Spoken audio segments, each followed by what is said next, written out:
عاشقان کی هلال بلال د جهان مینان کی بلال بلال چی عاشقان کی هلال بلال د جهان مینان کی بلال شو بلال د جهان مینان کی بلال بلال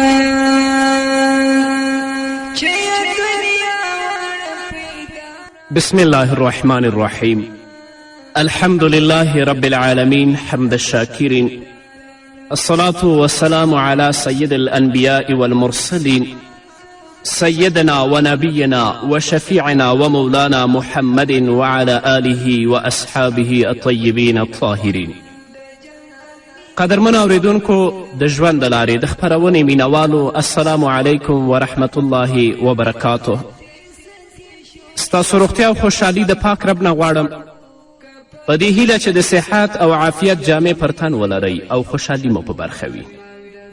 دا دی زه محمد یاسین فهیم د ژوند د لارې د خپرونې په وړاندې کولو کې ستاسو په خدمت کې یم.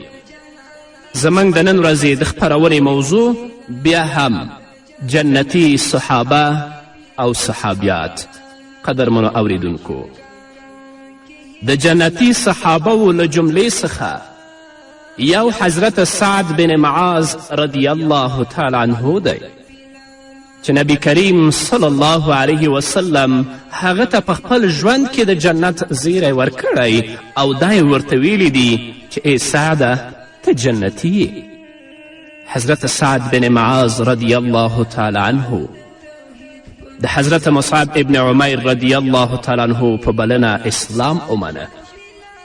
دا هغه مهال و نبی کریم صلی الله علیه وسلم حضرت مصعب ابن عمیر رضی الله تعالی عنه د مدینې منورې خلکو ته د دیني زده کړې لپاره استولی و. کله چې حضرت سعد بن معاذ رضی الله تعالی عنه اسلام ومنه نو خپلې قبیلې بنو عبدالاشهل ته یې وویل ستاسو له سړیو او ښځو سره به تر هغې خبرې ونه کړم چې پر الله جل وعلا شانه او په محمد رسول الله صلی الله علیه وسلم تاسو ایمان نوي راوړی. تر هغه وخته زه ستاسو سړیو او ښځو سره خبرې نه کوم. دا فولادي عزم، دا اوسپنیز عزم الله رب العزت صحابه و کرامو رضوان الله تعالی علیهم اجمعین ته نصیب کړی و. کله چې بنو عبدالاشهل د خپل سردار دا خبرې واورېدې نو تر ماښامه پورې ټول د اسلام په مقدس دین باندې مشرف شول. تاسو ته وایم قدرمنو اوریدونکو، که ستاسو په کورنۍ کې داسې یو څوک وي چې هغه د الله رب العزت د اوامرو نه سرغړونه کوي، هغه د محمد رسول الله صلی الله علیه وسلم له سنتو نه سرغړونه کوي، آیا دا خبره به تاسو هغوی ته وکړئ؟ دا اوسپنیز عزم الله صحابهو ته نصیب کړی و چې الله په دنیا کې د محمد رسول الله په ژبه هغوی ته ویلي چې تاسو جنتیان یاستئ. حضرت سعد بن معاذ رضی الله تعالی عنه ډیر برکتي سړی و.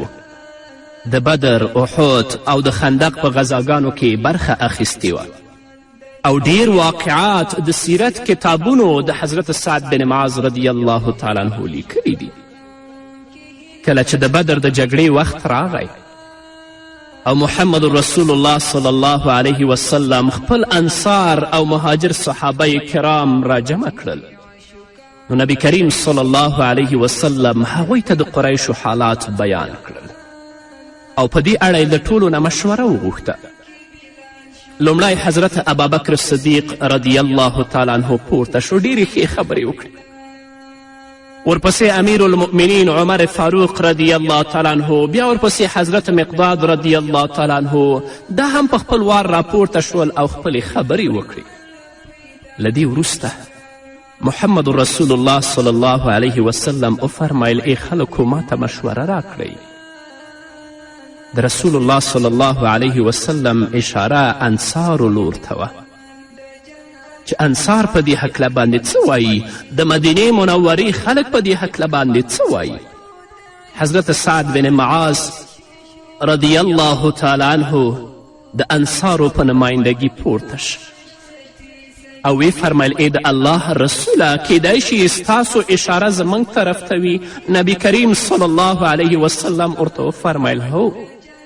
نو سعد ورته اوس څه وایي؟ سعد بن معاذ انا قد آمنا بك وصدقناك وشهدنا ان كل ما جئت به حق واعطيناك مواثيقنا وعهودنا على السمع والطاعة فامض يا نبي الله فوالذي بعثك بالحق لو استعرضت هذا البحر فخذته لخذنا معك ما بقي منا رجل وصل من شئت واقطع من شئت وخذ من أموالنا ما شئت وما أخذت من أموالنا أحب إلينا مما تركت والذي نفسي بيده ما سلكت هذا الطريق قط وما لي بها من علم وما نكره أن يلقانا عدونا غدا إنا لصبر عند الحرب صدوق عند اللقاء لعل الله يريك منا ما تقر به عينك فسر بنا على بركة الله يا رسول الله.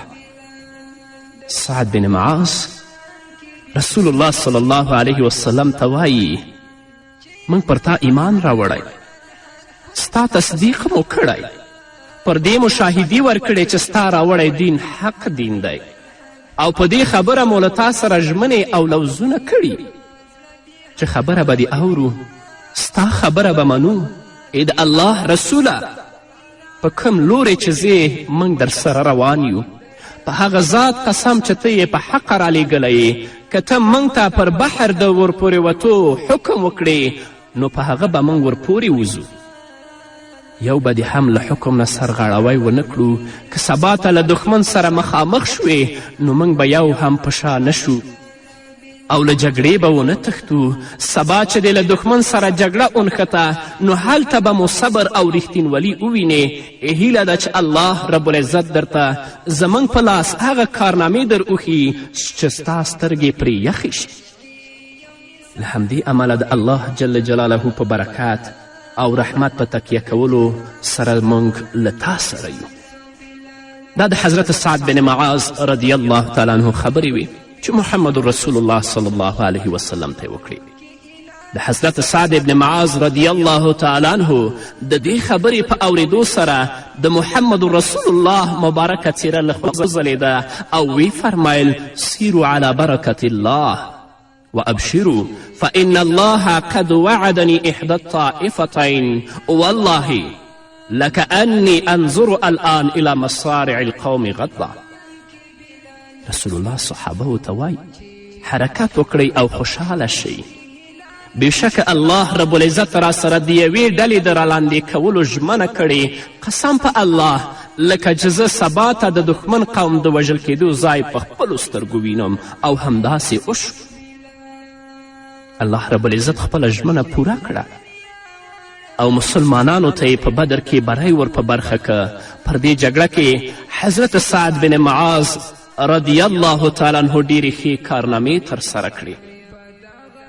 د احد په جګړه کې کم صحابه کرام چې د نبی کریم صلی الله علیه وسلم په شاوخوا کې پاتې ول، په هغو کې یو سعد بن معاذ رضی الله تعالی عنه هم و. زه چې د حضرت سعد بن معاذ رضی الله تعالی عنه نوم اخلم ډیر را باندې خوږ لګي. دا زه ریا نه کوم، د خپل زړه حال درته وایم چې د محمد رسول الله صلی الله علیه وسلم په مجلس کې یو، جنگ شروع شي خوب وینم او محمد رسول الله صلی الله علیه وسلم ما حضرت سعد بن معاذ رضی الله تعالی عنه سره روانوي چې ته به حضرت سعد بن معاذ رضی الله تعالی عنه سره ځې او د مشرکینو په مقابل کې به جنګیږي. نور څه نشته، کاڼي په لاس کې اخلم. نو ځکه کله چې زه د حضرت سعد بن معاذ رضی الله تعالی عنه نوم اخلم نو د مبارک نوم را باندې ډیر ښه لګیږي. حضرت سعد بن معاذ رضی الله تعالی عنه د اسلام راوړلو د مخه د یهودو د بني قریظه د قبیلې حلیف و یعنی د هغو ملاتړي له ځان سره درلودله. له همدې امله رسول الله صلی الله علیه وسلم هغه د یهودو خواته د دې پوښتنې لپاره واستوه چې آیا هغوی د پخواني تړون له مخې اوس هم پر مدینې د پردي یرغل پر مهال د مسلمانانو مرسته کوي او که دا تړون یې مات کړی. سعد بن معاذ رضی الله تعالی عنه چې هلته ورغی نو حضرت سعد بن معاذ رضی الله تعالی عنه ته معلومه شوه چې د یهودو ځینې مشران په پټه مکې مکرمې ته تللي تر څو قریش پر مدینې منورې یرغل کولو ته وهڅوي او یهود قریشو ته ووایي چې موږ هم له مسلمانانو سره خپل تړون مات کړی. یهودو قریشو ته ویلي چې دا ډیر مناسب وخت ده چې په مسلمانانو باندې یرغل وشي ځکه چې مسلمانان له هرې لورې نه محاصره دي. بني قریظه و یوازې پر دې بسنه ونه کړه بلکې د عربو د یوې بلې مشهورې قبیلې غطفان له سردار عینه بن حسین سره پر دې خبره هم اتفاق وکړه چې دوی به هم له قریشو سره پر ګډه په مسلمانانو یرغل کوي او د مسلمانانو د بربادي لپاره به خپل ځان او مال قربانوي. د اسلام او د انسانیت دښمنان منافقین په هر وخت کې د مسلمانانو په خلاف دسیسې جوړوي. خو په دې مطمئنه اوسئ چې الله رب العزت برای فتح او نصرت تل لپاره د مسلمانانو په برخه کړي. مرتدین، منافقین، د انسانیت او د اسلامیت دښمنان الله سرټیټي او شرمنده شړلی دي یا یې د دې مسلمانانو په لاس باندې مردار کړي دي. کله چې سعد بن معاذ رضی الله تعالی عنه د یهودو د مشرانو خواته ورغی او د تړون په اړه یې وپوښتل نو یهودو سعد بن معاذ رضی الله تعالی عنه ته وویل لا عهد لمحمد عندنا ولا عقد. موږ له محمد صلی الله علیه وسلم سره هیڅ تړون نه لرو، هیڅ تړون ورسره نه لرو ځکه دې پالیت و وخته له مشرکینو سره لاس یو کړی و چې پر مدینې منورې په محمد رسول الله باندې یرغل او حمله وکړي. نو ځکه سعد بن معاذ ته دا خبره کوي چې لا عهد لمحمد عندنا ولا عقد. نو په دې توګه د یهودو پټ راز ښکاره شو. کله چې قریش، غطفان او نور عرب قبایل په ډیر کبر او غرور د مدینې په لور را روان شو نو محمد رسول الله صلی الله علیه وسلم د مدینې منورې ګرد چاپیره د خندق کیندلو امر وکړ. ښځې او ماشومان یې په یوې کلا کې میشت کړل تر څو د جګړې په دوران کې له کم زیان سره مخ نشي. مشرکینو او یهودو مدینې منوره محاصره کړه. تر څو ورځو وروستو محاصره اوږده شوه نو محمد رسول الله صلی الله علیه وسلم اراده وکړه چې د غطفان د قبیلې له دوو سردارانو سره وویني او دا شرط به په هغو باندې ږدي چې تاسو به له خپل قوم سره بیرته ګرځئ ځئ به او د مدینې منورې د حاصلاتو او د میوو نه به درېیمه حصه موږ تاسو ته درکوو. نبی کریم صلی الله علیه وسلم په همدې خاطر له سعد بن معاذ او سعد بن عباده رضی الله تعالی عنهما سره مشوره وکړه. هغوی دواړو محمد رسول الله ته ویلې ای د الله رسوله که د الله په حکم دا کار کوي نو صحیح ده او که په خپله خوښه یې زموږ لپاره کوي نو زموږ عرض دا دی چې موږ پخوا مشرکان وو د بوتانو عبادت به مو کوو. موږ او دوی همداسې په کفر او کې شپې سبا کولې. هغوی به تل په دې تمه و چې د میلمستیا او یا هم د سوال کولو له لارې د مدینې منورې میوې وخوري. خو کله چې الله راته هدایت وکړه او په اسلام یې سرلوړي کړو نو اوس څنګه هغوی ته خپل مال ورکړو؟ قسم په الله موږ د هغوی لپاره یوازې تورې لرو او بس نور څه نه. دا د سعد بن معاذ عزم دی. الله دې موږ ته هم داسې اوسپنیز او فولادي عزم نصیب کړي.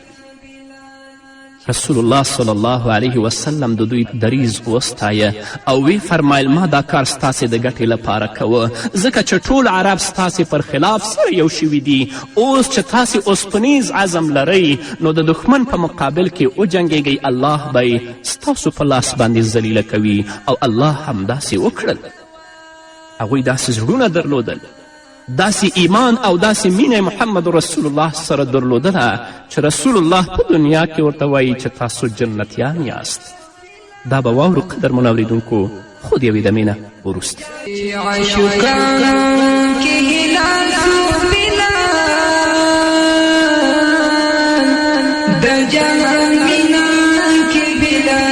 بلال چې عاشقانو کې هلال تور بلال د جنان مینا کې بلال شو جلال د جنان مینا کې بلال بلال چې دنیا قدرمنو اوریدونکو بیا هم زموږ سلامونه او نیکې هیلې ومنئ. حضرت سعد بن معاذ رضی الله تعالی عنه خپله اوسپنیزه زغره اغوندي اگر که هغه تنګه هم ده، لکه څنګه چې حضرت عایشه رضی الله تعالی عنها فرمایي.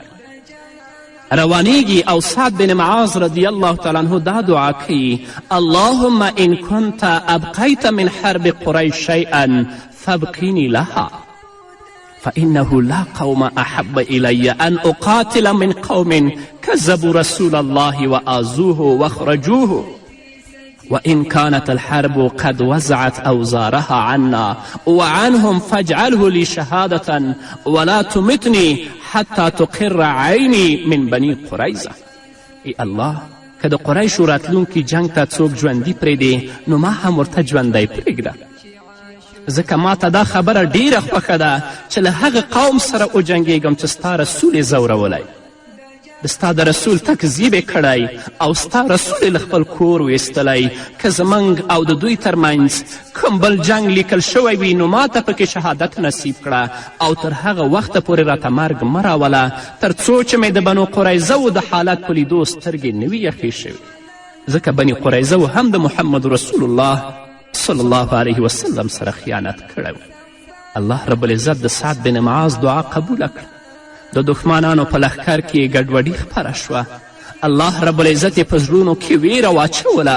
د مدینې منورې انصار او مهاجرین د الله رب العزت په مرسته بیرته خپلو کورونو ته ستانه شول. تر بیرته راتلو وروسته رسول الله صلی الله علیه وسلم خپلې جنګي جامې وویستلې چې جبرائیل علیه الصلاة والسلام یې څنګ ته راغی او رسول الله ته یې ویلې: قد وضعت سلاح فوالله ما وزعتها اخرج إليهم.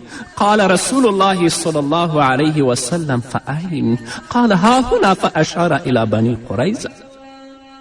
جبرائیل علیه السلام رسول الله ته وایي تا خو وسله کیښوده، قسم په الله چې ملائکو تر اوسه وسله نه ده ایښې. نو د هغوی خواته وروځه. رسول الله صلی الله علیه وسلم ترې وپوښتل چیرته؟ جبرائیل علیه الصلاة والسلام ورته وفرمیل دې لور ته او د بني قریظه لور ته یې اشاره وکړه.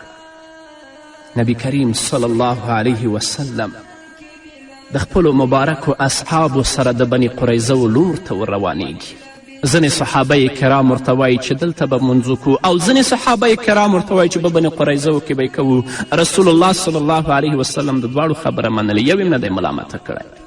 کله چې سعد بن معاذ په جنگ کې زخمی شو نو محمد رسول الله صلی الله علیه وسلم امر وکړه چې د اسلمیه قبیلې له ټوټې نه دې ورته په جومات کې خیمه ووهل شي تر څو له نږدې نه یې پوښتنه وشي، یعنې محمد رسول الله ته نږدې وي چې د الله رسول یې پوښتنه کوي.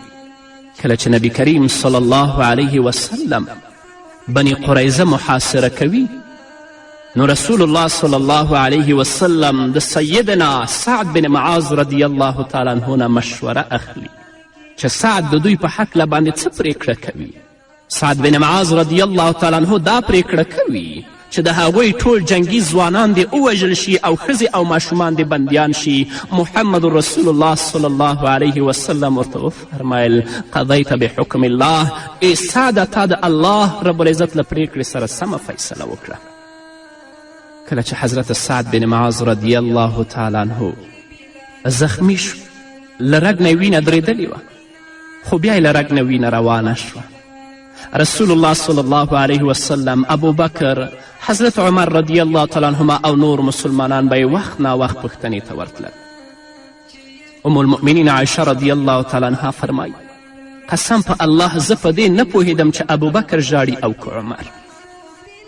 چې کله به سعد څخه ورتلل دواړو به ژړل.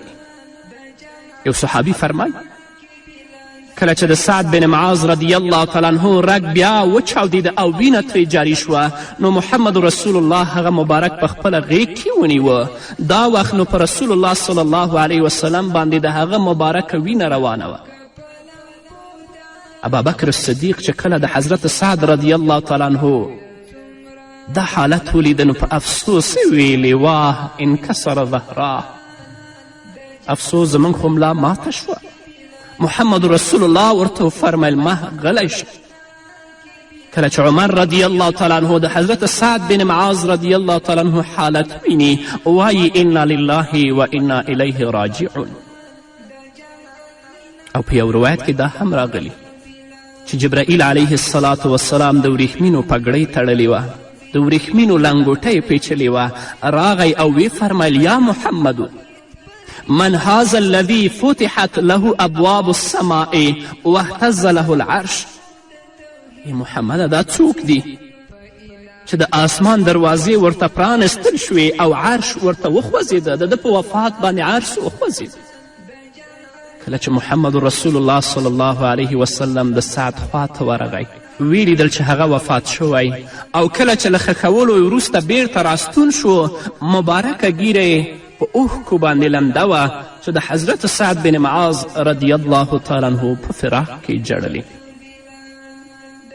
د حضرت سعد بن معاذ رضی الله تعالی عنه مور هم د خپل زوی په شهادت او په مرګ باندې ډیرې ژړلې او اشعار هم ویل رسول الله څه وایي کل البواکی یکذبن الا ام سعد، ټولې ویر کوونکې دروغجنې وي خو د سعد مور داسې نه ده. رسول الله صلی الله علیه وسلم د سعد په اړه دا هم فرمایلی اهتز عرش الرحمن لموت سعد بن معاذ، د سعد بن معاذ پر مړینه د الله تعالی عرش وخوځېد. او په بل حدیث کې محمد رسول الله صلی الله علیه وسلم فرمایي لقد نزل 70,000 ملک شهدوا وفات سعد ما وطئوا الارض قبل یومئذ. د سعد بن معاذ په جنازه کې 80,000 داسې ملائکو ګډون وکړه چې تر دې مخکې ځمکې ته نه وي راښکته شوي. امام اسحاق بن رحویه له برا بن عازب نه روایت کوي چې یو ځل رسول الله صلی الله علیه وسلم ته د وریښمینو یوه جوړه جامې ډالۍ شوې. خلکو په ډیر تعجب سره ورته کتل او ګوتې پرې وهلې. نو رسول الله صلی الله علیه وسلم وفرمیل آیا د دې ښایست تعجب کوئ؟ خلکو وویلې هو. ای د الله جل جلاله رسوله همداسې ده. رسول الله وفرمیل والذي نفس محمد بیده لمنادیل سعد بن معاذ فی الجنة احسن منها. قسم په هغه ذات چې زما نفس د هغه په واک کې دی، په جنت کې د سعد بن معاذ دسمال تر دې ډېر ښایسته دی. ګورې محمد رسول الله صلی الله علیه وسلم په دنیا کې د جنت زیری ورکوي. حضرت سعد بن معاذ رضی الله تعالی عنه په 21 کلنۍ کې مسلمان شه او په 29 کلنۍ کې د شهادت لوړ مقام ترلاسه که. نو په دې ډول یې 6 کاله د اسلام تر سوري لاندې ژوند وکړه. خو په همدې 6 کلنۍ مسلمانۍ کې تر ټولو خلکو غوره داسې غوره چې د هغه په وفات باندې د الله رب العزت عرش لرزیږي. الله دې زموږ نه او د سعد بن معاذ نه او د ټولو مسلمانانو نه راضي شي. الله دې موږ ته توفیق راکړي چې د هغو په نقش قدم باندې پل کېدو تر څو چې الله رب العزت موږ هم جنتیان وګرځوي. په همدې هیله قدرمنو اورېدونکو دا وه زموږ د نن ورځې خپرونه چې ستاسو درانه حضور ته وړاندې شوه. تر بلې خپرونې پورې چې زه بیا هم ستاسو درانه حضور ته راځم تاسو ټول په پاک رب سپارم. پاتې ژوندم نیکمرغه، ښاد، بریالي او کامیاب اوسئ.